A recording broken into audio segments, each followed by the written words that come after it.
Zero Hour by Ray Bradbury, adapted by Anthony Ellis, originally broadcast April 5th, 1955, presented by Different Directions Radio Club. And now tonight's presentation of radio's outstanding theater of thrills, Suspense.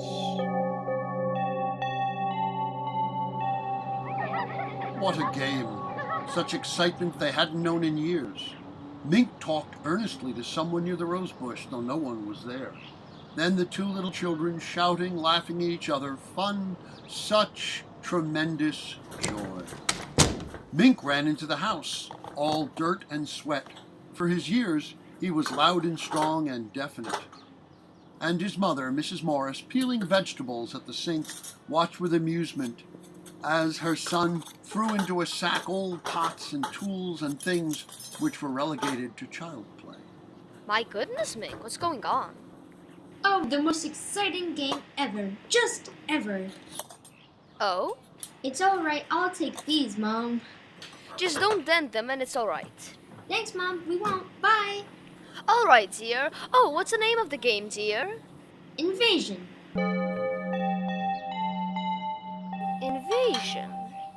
Invasion. And in the garden, now a serious concentration. Mink, with an assortment of pots, pans, and wrenches, forks, spoons, and his friend Anna, a little younger, tongue in teeth, takes notes on a pad. This, and this. What's it say next? Wait a minute, Mink. Well, hurry up. 4, 9, 7, A and B and X. 4, 9, 7, A and B and X. A folk and a string and a hex. Hexagonal. A folk and a string and a hex. Hexagonal. What do we do next, Mr. Drill? And then Mink, talking to the rose bush again, and to his own satisfaction at least, receiving some kind of answer, which he relayed to Anna. Triangle. How do you spell it? Oh, any old way. Doesn't matter. Now write beam. I haven't got triangle yet. Well, hurry. 0 hours by 5 o'clock, and we haven't got it all day. Then time out from invasion for lunch. Mink bolted down the soup and coincidentally crammed a sandwich into his mouth. Now you slow down, Mink. Whatever's waiting will wait a few minutes longer. But I can't. Drill's waiting for me. Drill? That's a peculiar name. Is he a new boy in the neighborhood, dear? He's new, all right. Well, I don't think I've ever seen him. Which one is Drill? Oh, he's just around. You'll make fun. Everybody makes fun. All the kids do. Well, I don't think that's very nice. Is Drill shy? Yes, in a way. I don't know. Gotta go now, Mom, if we're going to have the invasion. Now you finish your milk, mister. Who's invading what? Martians invading Earth from up there. Oh, I see. And, Drill's a Martian? I think so. He had a very hard time getting here. I should imagine. They couldn't figure out a way to attack Earth. How to get it in, or something. And Drill says they have to do it by surprise. And even get help from your enemy. Oh, a fifth column, huh? Uh-huh. And all this time they haven't been able to figure out how to attack until one day they thought of children. Well, that was bright of them. And they thought of how grown-ups are so busy. They never look under rose bushes or on lawns.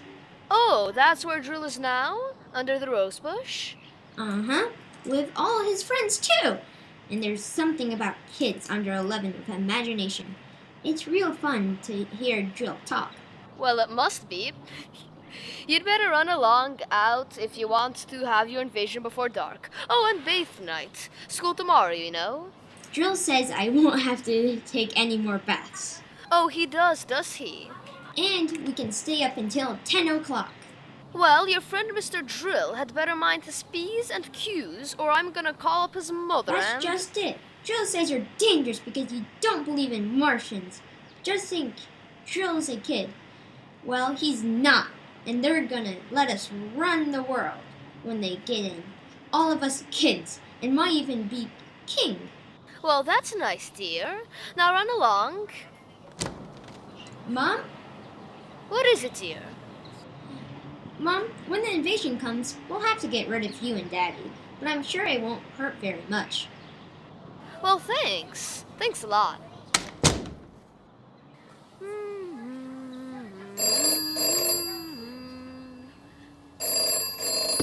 Hello? Hello, Mary. How are things in New York? Oh, Helen, how nice. Are you in town? Oh, no, I'm in Danbury. I was just thinking of you and I thought I'd call. Oh, it's long distance, though. You shouldn't. Oh, I can afford 3 minutes. How's Henry? Fine. And Bill? Oh, just fine. What about Mink? Oh, wonderful. Noisier than ever. Oh, he's got a new game now. It's taken the place of hopscotch, Invasion. Is he playing that too? Well, yes. Are yours? Same thing. Some kind of geometric jacks, I suppose. Isn't it a Scream? You know, all the kids our age are playing it up here. Timmy's got a crush on some guy named Drill. I think that's what it is. It must be a new password. Mink likes him too. Oh, I didn't know how it had gotten to New York. Word of mouth, I suppose. You know, kids. Funniest thing, I got a letter from my sister in Boston. She says her kids are playing it too. It's just sweeping the country. Well, I wonder where they learned it. Oh, don't ask me. All I know is what Timmy tells me at lunch. 0 hours at 5 o'clock. When? Today. That's when the invasion is going to be. Oh, these kids and their imaginations. And they talked a little more. Schoolgirl friends, casual woman talk. But Mrs. Morris was thoughtful. She was thinking of other things, of adults, of children with imagination, rose bushes, dimensions. She thought about how much she'd forgotten about being a child. And she wondered about Mink and all the kids who were at the moment playing Invasion. I'm so glad you called. Goodbye. Goodbye. An hour drowsed by. It was 3 o'clock. There was an occasional hum outside in the coolness of the house as a car passed outside. The street was lined with good green and peaceful trees. And all across the city, in other gardens and other places, children under 11 were excitedly playing a new game, talking to rose bushes and grass lawns, trees, shrubs, even children in apartment houses high in the air, conferring with potted plants, cactus and ivy. Mrs. Morris finished her housework and went to the kitchen. Oh, hello, dear. Hi, Mom. Can I have a glass of water? Of course. I'll get it. Pi r squared 0.7 a over 56 to the 7th degree, xt7. What, dear? Oh, nothing, Mom. Oh, here you are. Thanks. How are things going? What? The, invasion. Oh, that. Yes, that. Almost finished. When everything's right, Drill says we should be ready on time. 5 o'clock? That's right. How did you know? Helen called me from Danbury. She says that, Timmy's playing it too. Hey, that's nice. I guess all the kids are, aren't they? No, not all of them. Not guys like Jimmy Wood and Bob Wilson. They're growing up and they make fun of us. They are worse than parents. They just won't believe in drill. They're so smart just because they're growing up. You'd think they know better. They were little only a couple years ago. We'll get rid of them first. Drill says it's okay to kill them first. Now, Mink, I don't like that kind of talk. You hear me? I don't like it at all.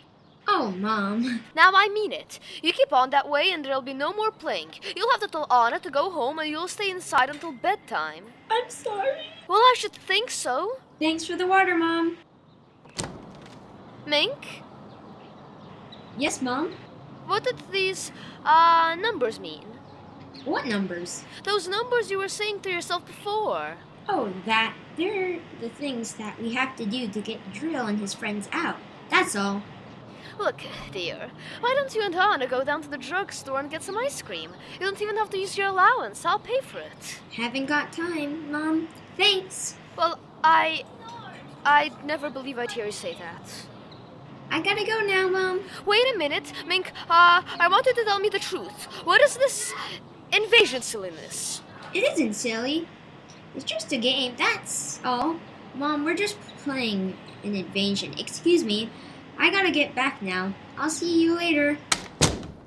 It was a game called Invasion. Mrs. Morris' little boy, Mink, was playing it.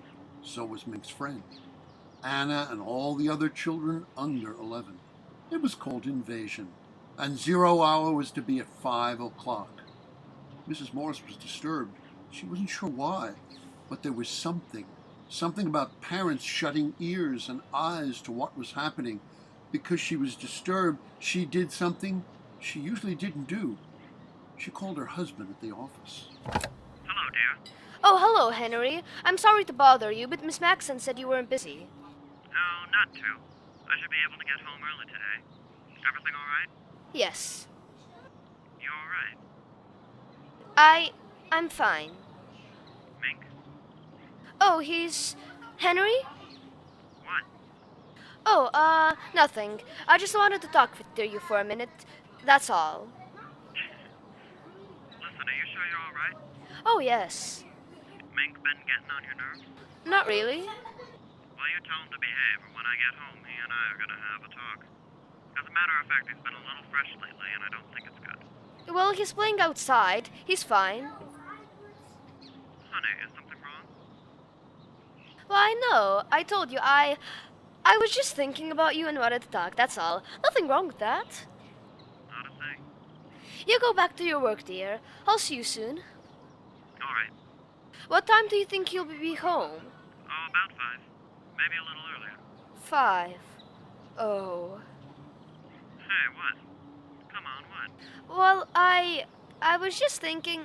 Nothing really. Just Mink and you and me. Goodbye, dear. You are okay, aren't you? Yes, I'm fine. Goodbye. Goodbye. Another hour passed, and it was 4:30. The day began to wane. The sun lowered in peaceful blue sky. The shadows lengthened on the green lawn. Outside it was quiet. The two little ones, more intent than ever on their endless movement of design and pattern with the implements before them. Mrs. Morris watched from the window, and she'd never known Mink to have such powers of concentration. She turned on the radio and sat drinking a cup of coffee and turned over her thoughts. Children. Love and hate side by side. Sometimes children love you, hate you, all in half a second. Strange children. Do they ever forget or forgive the whippings and the harsh, strict words of command? I wonder, how can you forget or forgive those over and above you, those tall, silly dictators, those parents? Mom, Oh! What is it, dear? have you got a piece of lead pipe and a hammer? Well, I don't know. There might be in the garage. What do you want them for? We just need them. Well, if you can tell me what for, dear, maybe I I can... can get them. Thanks, Mom. Is something wrong? Drill's stuck halfway, and if we can get him all the way through, the others can come through. Well, can I help? Thanks, Mom. I can fix it. You better get through, Mink. I want you to take your bath before your father comes home. All right. Now, he's coming home early, and Mink... Mink had disappeared behind the shrubs, and Mrs. Morris knew it was ridiculous to make an issue of it. Besides, what was the issue? Invasion, drill, 0 hour. Unaccountably, a cool breeze came up, and although normally for that time of year would have been a relief, Mrs. Morris felt a chill. She closed the window. Time passed. A curious waiting silence came up upon the street, deepening. Then, from the living room, Mrs. Morris heard. 5 o'clock. 0 hour. It had come. And now it had gone. What was the clock right? Mrs. Morris, knowing how foolish it was, went to the phone and dialed. Silly. At the third stroke, the time will be exactly 4:50, 4 and 20 seconds.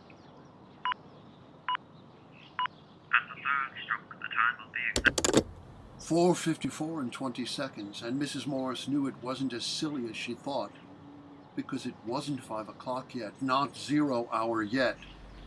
Then the car drove up into the driveway. Hi, Mink. How's it going? Hi, Anna. Hi, Debbie. Hi, Mr. Morris. Fine. Got a hug for your old man?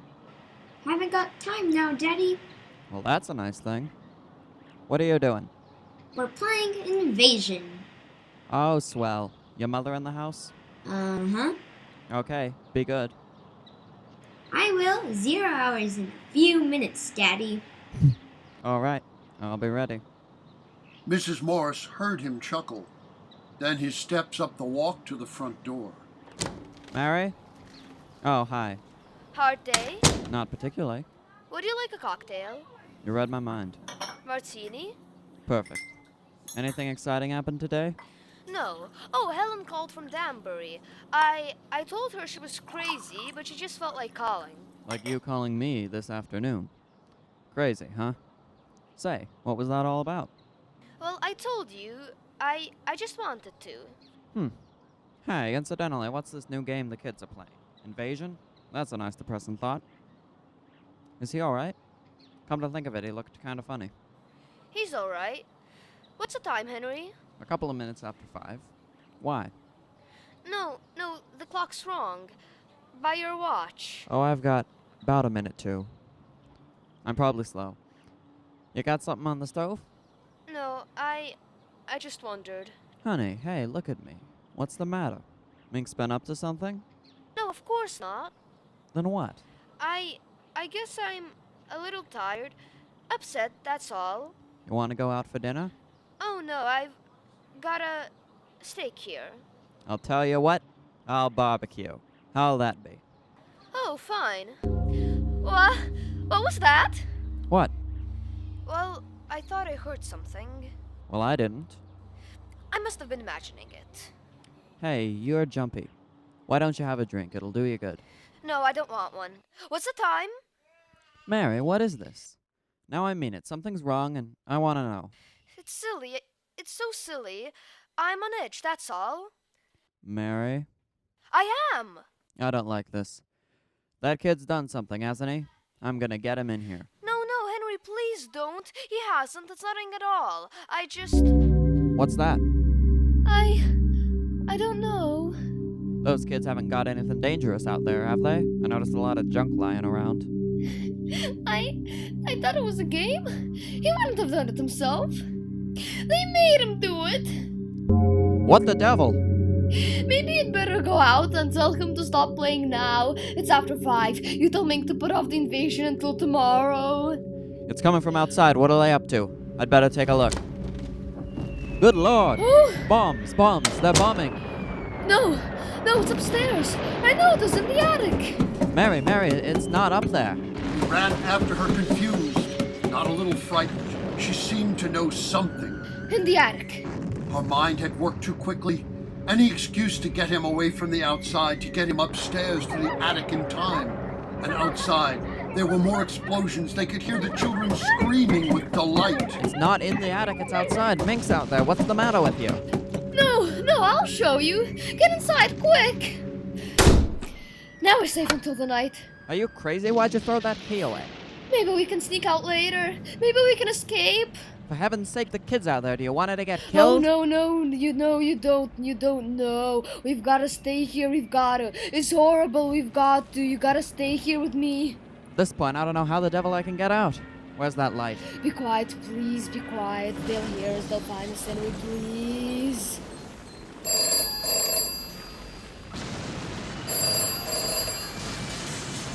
Well, who's gonna answer the telephone?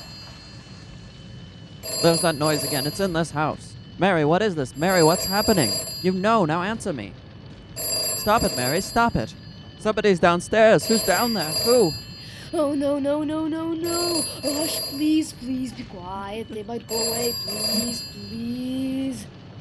Between his wife's terror and the electric humming from below, Mr. Morris felt a great fear. They trembled together in silence in the attic. Mr. and Mrs. Morris, parents of the little boy, Then they heard steps coming up the stairs, and a voice.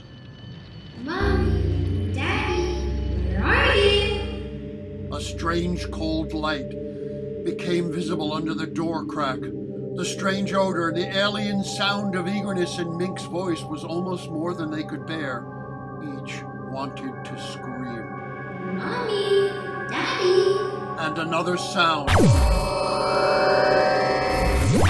And the attic lock melted. Mink, with bright little eyes and tousled hair, peered inside. Behind him, tall, wavering blue shadows, frightful shadows. Peekaboo!